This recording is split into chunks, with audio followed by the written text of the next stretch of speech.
नमस्कार, स्वागत है आपका जी बिजनेस में। मैं हूं दीपक डोभाल और आप देख रहे हैं आपकी खबर आपका फायदा। आजकल सेहत को दुरुस्त रखने के लिए इंटरमिटेंट फास्टिंग का चलन बड़ा तेजी से बढ़ रहा है।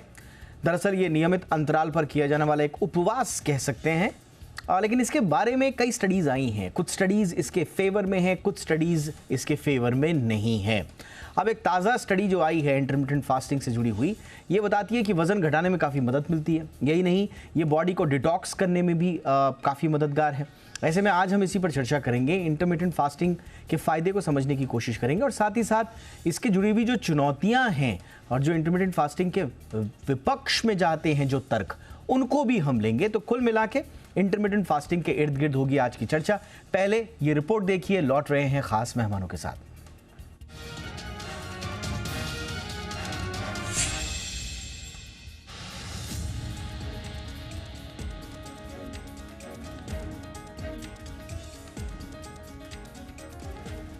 मोटापा यानी बीमारी का घर। मोटे लोगों में शुगर, हार्ट जैसी बीमारियों की चपेट में आने का खतरा ज्यादा रहता है, लेकिन इंटरमिटेंट फास्टिंग आपके मोटापे को छूमंतर कर सकती है। वजन को घटाने में इंटरमिटेंट फास्टिंग एक कारगर तरीका साबित हो सकती है।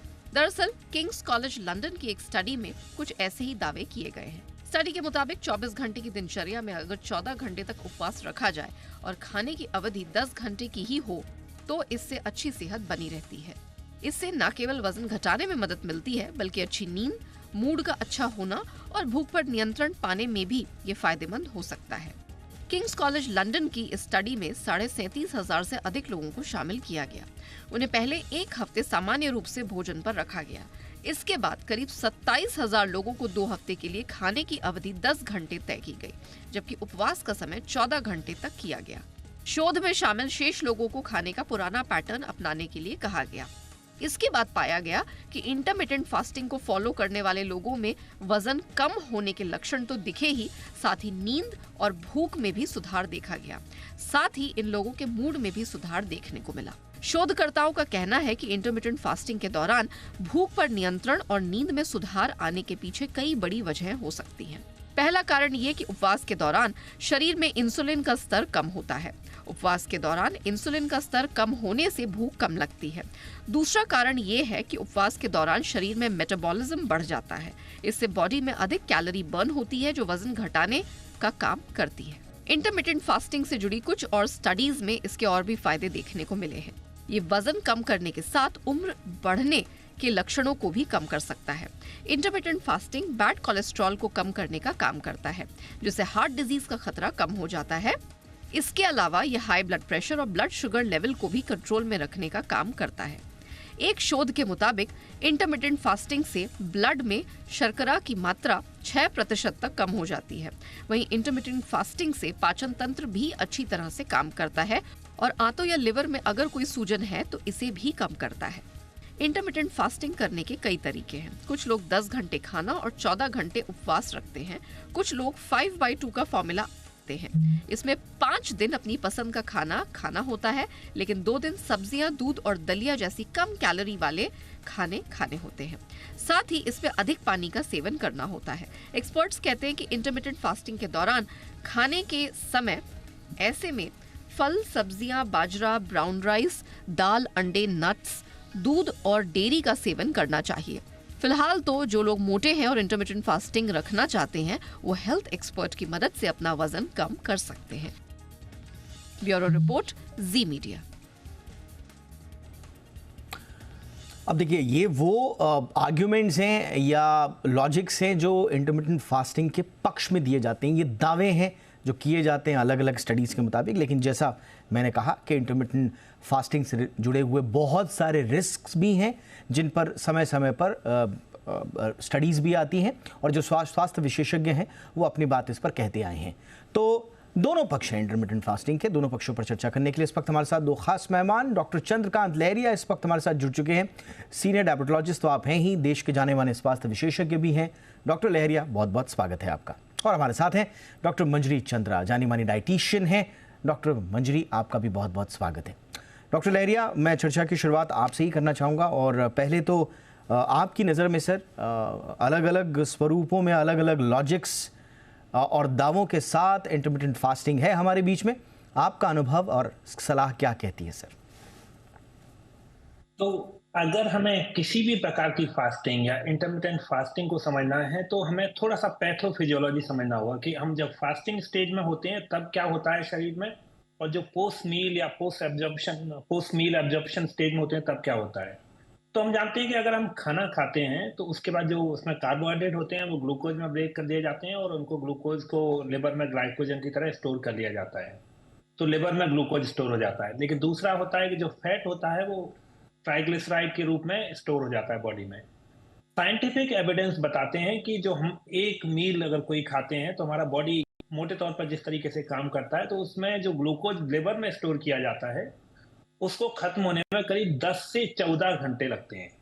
अर्थात अगर हम 10, किसी के लिए 10 और किसी के लिए औसतन अगर 14 घंटे के करीब फास्टिंग करते हैं तो बॉडी का ग्लूकोज स्टोर खत्म हो जाता है और वो बाकी सोर्सेज के थ्रू, खासतौर से जो एक ट्राइग्लिसराइड हैं जो फैट स्टोर हो चुके हैं उस पाथवे पर चला जाता है और उनका यूटिलाइजेशन स्टार्ट कर, ट्राइग्लिसराइड को फ्री फैटी एसिड में कन्वर्ट कर दिया जाता है और कीटोन्स बनने लगते हैं। तो हमारी बॉडी जो फैट है उसको कंज्यूम करना स्टार्ट करती है। तो फास्टिंग का जो 10 से 14 घंटे का यूजुअली कॉन्सेप्ट आता है वो इसी आधार पर आता है कि अगर आप इससे कम अंतराल पर खा लेंगे तो आपकी बॉडी में पहले से ही ग्लूकोज था और उसका फायदा नहीं होगा। तो रियल इंटरमिटेंट फास्टिंग उसी कॉन्सेप्ट को फॉलो करता है।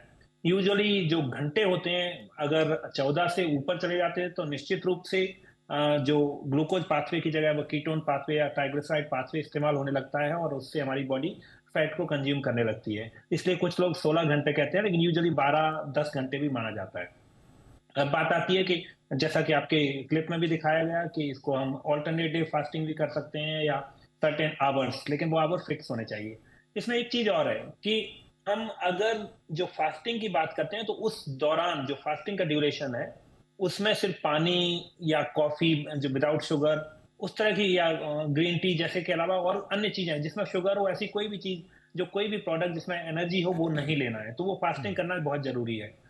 एक और चीज मानी जाती है कि हम इसको कई तरीके से कर सकते हैं, अपने बॉडी के हिसाब से अडेप्ट कर सकते हैं कि जो भी मील लेना है उसमें उसी ड्यूरेशन में खाना है। लेकिन एक और महत्वपूर्ण बात जो इंटरमिटेंट फास्टिंग को काफी सपोर्ट मिल रहा है और बाकी फास्टिंग की तुलना में या जो बड़ी लो कैलोरी डाइट होती है उसकी तुलना में इंटरमिटेंट फास्टिंग को सपोर्ट करती है, वो ये है कि अगर कोई व्यक्ति लो कैलोरी डाइट लेने लगता है तो समय के साथ हमारी बॉडी लो कैलोरी से अडेप्ट हो जाती है और उसको भी वो स्टोर करना स्टार्ट कर देती है।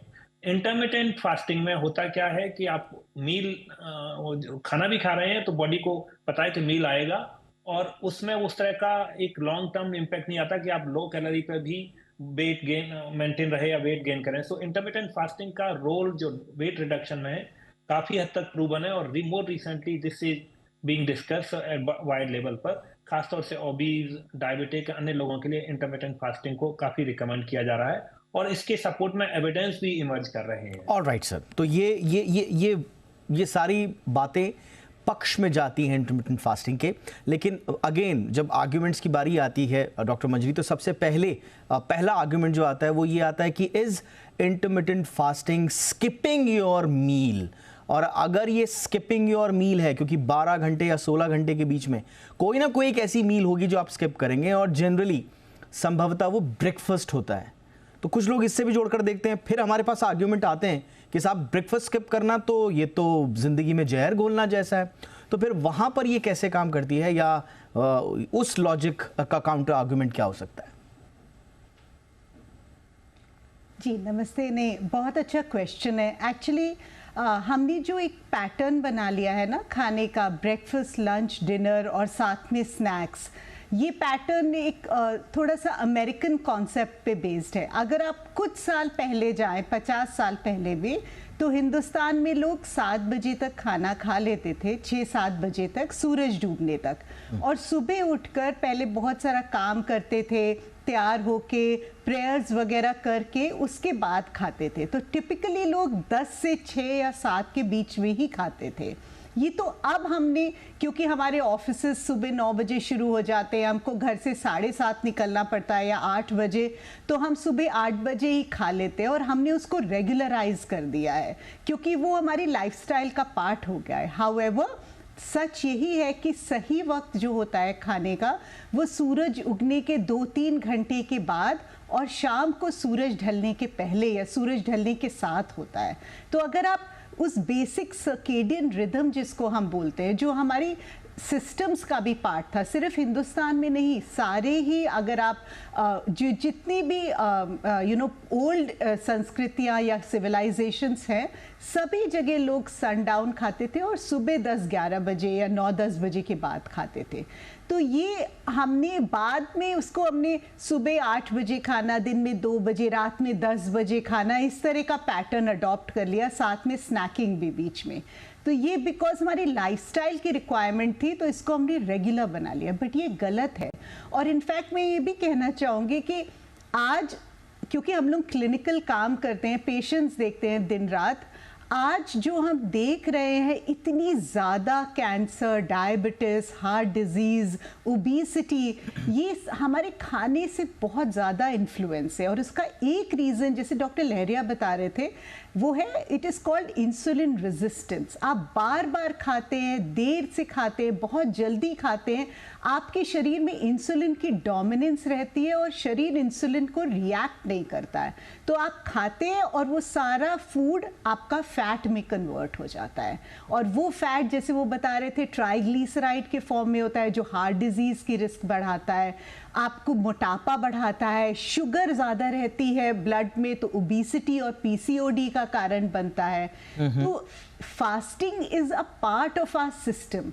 और अगर हमें ये लग रहा है कि ब्रेकफास्ट सुबह 8 बजे करना चाहिए और रात का खाना 9 बजे, तो वो गलत है।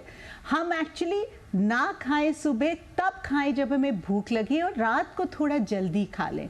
वो कर पाएंगे तो एक लॉन्ग गैप रख पाएंगे अपने लास्ट मील आज और फर्स्ट मील नेक्स्ट डे में। और यही फास्टिंग का कॉन्सेप्ट है। Just one last thing, doctor Lahariya जैसे कह रहे थे, fasting is proven by science and clinical research. ये जितनी भी हम बातें दावे कर रहे हैं, ये सब ऑलरेडी वेल स्टडीड और रिसर्च्ड है। साथ में हम इसको अपने क्लिनिकल सेटिंग्स में इस्तेमाल भी करते हैं।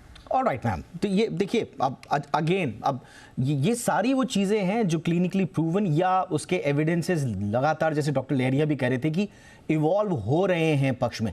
लेकिन फिर क्योंकि हम उस मास को यहाँ पर रिप्रेजेंट कर रहा हूँ मैं, और मेरे सवाल जो कंफ्यूज्ड हैं, क्योंकि हमें आंसर्स चाहिए। डॉक्टर प्रत्यक्ष भारद्वाज भी जुड़ चुके हैं, जाने माने न्यूट्रिशनिस्ट हैं। बहुत बहुत स्वागत है डॉक्टर भारद्वाज आपका। एक कंफ्यूजन उसमें ये उभर कर आता है कि फास्टिंग के बेनिफिट्स, उसका पूरा बैकग्राउंड जो है वो सब जानते हैं, लेकिन अगेन फिर एक स्कूल ऑफ थॉट ये भी आता है कि साहब फास्टिंग नहीं, बिल्कुल नहीं, आप थोड़ा थोड़ा खाइए, थोड़ी थोड़ी देर में खाइए और खाते रहिए, फास्टिंग करेंगे तो गड़बड़ हो जाएगा। तो और दूसरी स्टडीज़ ये हैं जो कहती हैं कि साहब इंटरमिटेंट फास्टिंग के तो मिरेकल्स हैं उसमें। तो क्या ये कन्फ्यूजन कैसे दूर हो सर? मैं आपको बताता हूँ दीपक जी, बेसिकली फास्टिंग की जब बात आती है तो आप ये देखिए कि फास्टिंग, जब हम लोग आदि मानव काल की बात करें, जब हमारे देश में खेती बाड़ी नहीं हुआ करती थी, उस दौरान क्या होता था कि शिकार कई दिनों में पकड़ा जाता था और कई कई दिनों तक इंसान जो है वो भूखे पेट रहता था और मेहनत भी करता था, जिससे क्या होता था कि उसके जो बॉडी का स्टोर्ड फैट है वो सारा का सारा कंज्यूम करता था और अपनी जीवन शैली को चलाया करता था। तो अगर जो कहीं भी बात की जाए तो फास्टिंग का मैं मानता हूं कि नुकसान कुछ नहीं है, पर बशर्ते जब फास्टिंग की बात आए तो 2-3 चीजों का ध्यान रखना बहुत ज्यादा जरूरी है कि ऐसा ना हो कि बंदा जो है अपना जिसे कहते हैं कि कोई नर्सिंग मदर है या सपोज किसी को टाइप 1 डायबिटीज है या 18 साल से उम्र कम है, तो फास्टिंग ना करी जाए, या फिर फास्टिंग करने से पहले किसी चिकित्सक की राय जरूर ली जाए। उसको किसी चिकित्सक को अपने कॉन्फिडेंस में लिया जाए कि ऐसा ना हो कि कल को जो है फास्टिंग की वजह से कोई समस्या आ जाए। दूसरा, लगातार फास्टिंग करते रहने तक वो भी अल्टरनेट किया जाए, या 5:2 की रेशो में, यानी कि 5 दिन खाया जाए 2 दिन फास्टिंग की जाए, इस तरीके से किया जाए। फास्टिंग करने से शरीर को कई फायदे होते हैं, इसमें कोई दो राय नहीं है। एब्सोल्युटली। एक बात जो पहला जो हमने सेगमेंट किया उसमें साफ है कि देखिए, इंटरमिटेंट फास्टिंग ये कोई डाइट नहीं है, ये कतई डाइट नहीं है, ये it is not about what to eat, how to eat. ये सिंपल है। Intermittent fasting is an eating pattern right, कैसे फ्रीक्वेंट पीरियड ऑफ टाइम में किस तरह से ये है, तो बहुत मोटी मोटी बात है, इसको अब आगे बढ़ाते हैं। और डॉक्टर लहरिया, अब बात वही कि जो डायबिटिक लोग हैं और जो हाइपरटेंसिव लोग हैं, जिनकी तादाद, दोनों तरह के लोगों की तादाद बहुत ज़्यादा है, ऐसे लोगों को इंटरमिटेंट फास्टिंग के लिए आप क्या सलाह देंगे? तो पहली बात, जो इंटरमिटेंट फास्टिंग और डाइट है की करते हैं, तो मैं कहूँगा कि इंटरमिटेंट फास्टिंग का मतलब यह बिल्कुल नहीं लगाया जा सकता कि जब आप जो खा रहे हैं कुछ भी खा सकते हैं। सो हमारा एक बैलेंस डाइट का भूमिका हमेशा बनी रहेगी। उसके अलावा जो खाना हम खाते हैं उसको कैसे एक दिन में खाएं, वो इंटरमिटेंट फास्टिंग उसको डिटरमाइन करता है।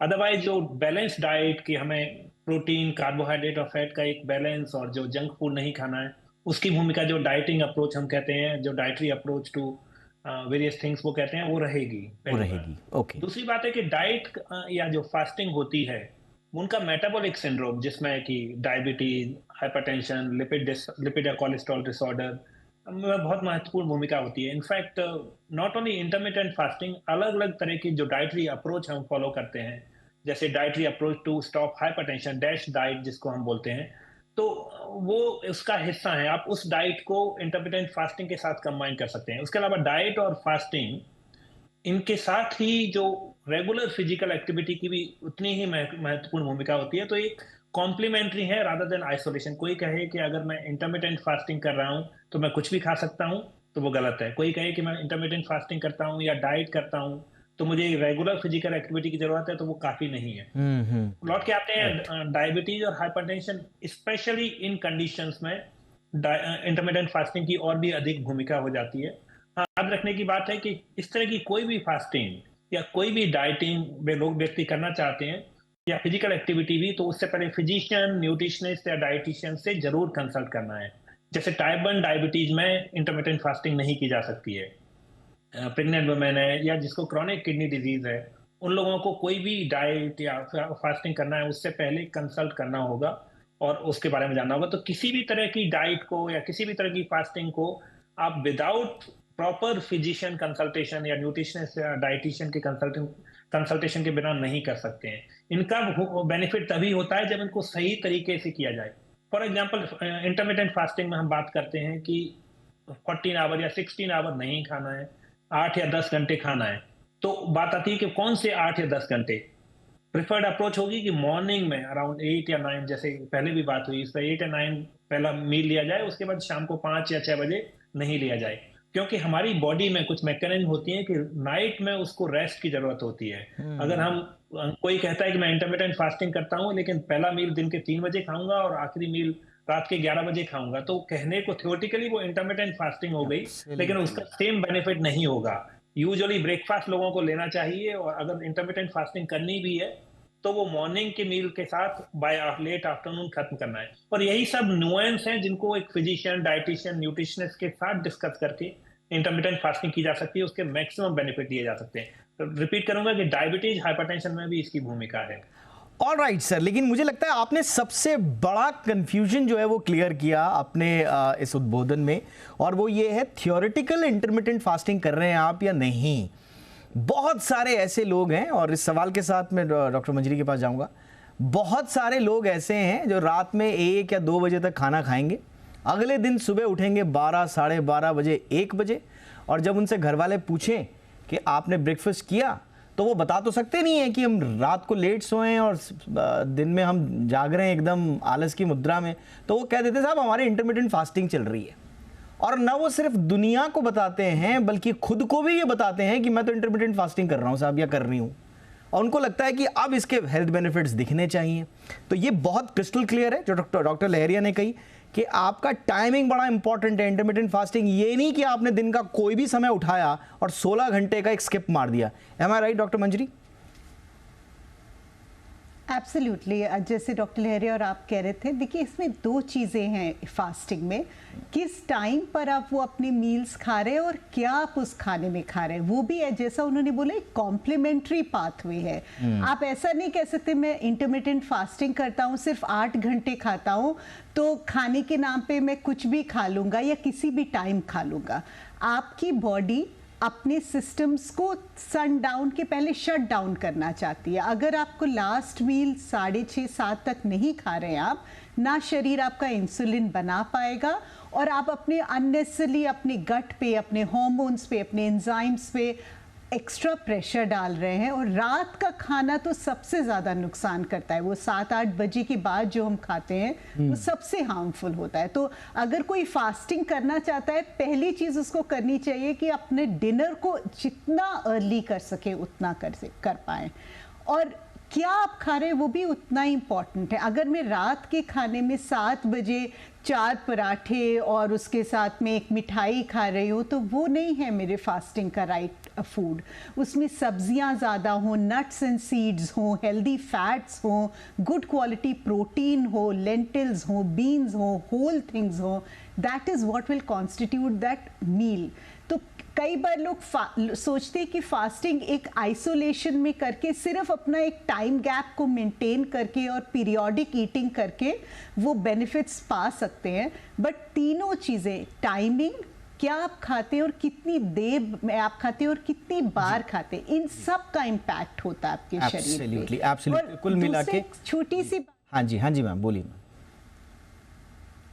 एक छोटी सी बात ये थी कि हम कई बार खाना एक सिर्फ, अगर आप इसको फिजियोलॉजिकल नहीं, अगर साइकोलॉजिकल लेवल पे देखें, हम कई बार खाना इसलिए नहीं खाते क्योंकि हमें भूख लगी होती है। हम कई बार खाना खा रहे होते हैं क्योंकि अब खाना लग गया है, या ऑफिस में पार्टी है, या हम अपने फ्रेंड्स के साथ बाहर गए हैं, या कुछ हम बोर हो रहे हैं तो चलो पिज़्ज़ा ऑर्डर कर लेते हैं।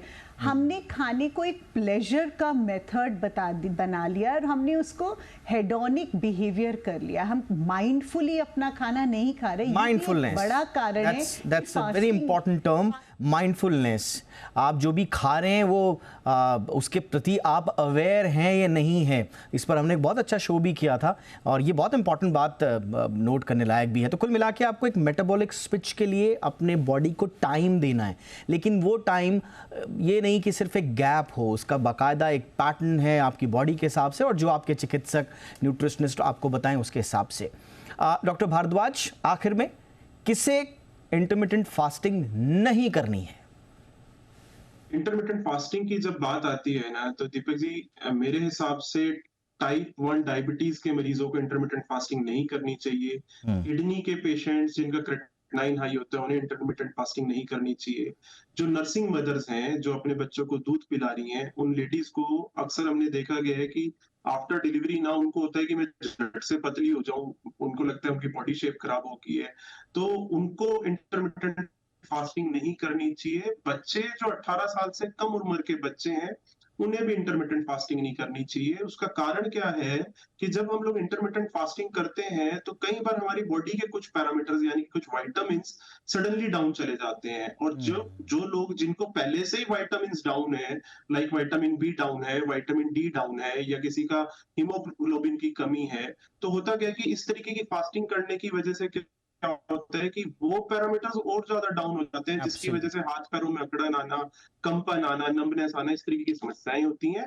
तो जब भी फास्टिंग की बात आती है, फास्टिंग करना कोई बुरी चीज नहीं है, पर फास्टिंग कोई भी चीज करना बुरी नहीं होती, पर उसके नियम कायदों को जान लेना और अपने एब्सोल्युटली बहुत इंपॉर्टेंट बात है, बहुत ज्यादा जरूरी। एब्सोल्युटली। तो कुल मिला के देखिए, जैसे हम कह रहे हैं कि ये कोई डाइट नहीं है, ये एक पैटर्न है, बट हाँ इसमें डाइट का रोल है। इसमें ये नहीं कि आप कुछ भी खा लेंगे और उसके बाद फास्ट कर लेंगे तो सब कुछ ठीक हो जाएगा, ये आपको ध्यान रखना है। दूसरा, इंटरमिटेंट फास्टिंग कैलोरी डेफिसिट या जीरो कैलोरी में जाना भी नहीं है। इसमें आपको एक हेल्दी न्यूट्रिशनल वैल्यू जो आपके शरीर को चाहिए वो आपको इनटेक देना बहुत ज़रूरी है। और दूसरा कि जब मर्जी आए 12 घंटा 16 घंटे का हमने गैप मार दिया और उसे नाम दे दिया इंटरमिटेंट फास्टिंग, ऐसा भी नहीं है।